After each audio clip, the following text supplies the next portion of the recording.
Washington, D.C.'s fire chief says the rescue mission in the Potomac River has now turned to a recovery operation. At this point, we don't believe there are any survivors from this accident. Earthcam video shows the moment a commercial passenger jet and an Army helicopter collided in midair just before 9 p.m.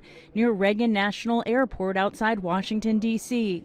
Both the helicopter and the plane crashed in the river. Video obtained by CBS News shows what air traffic controllers would have seen. The Black Hawk at the top of the screen appears to move directly in the path of the jet operated by PSA Airlines. We don't know why the military aircraft came into the path of the PSA aircraft.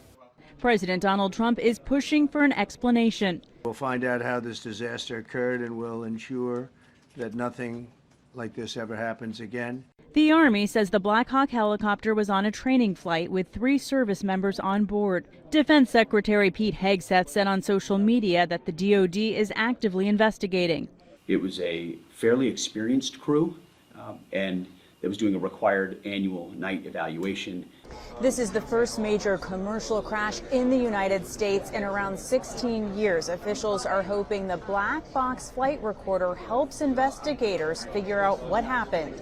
Anytime you have 2 airplanes close together, they will then go to visual separation. The real question, of course, is why did that visual separation break down to this disaster that we have right now? A number of figure skaters, along with their coaches and parents, were among those on board the plane, including 6 people from the skating club of Boston. 2 coaches, 2 teenage athletes, and the athletes' moms. It's a close, tight bond, and I think for all of us, we have lost family.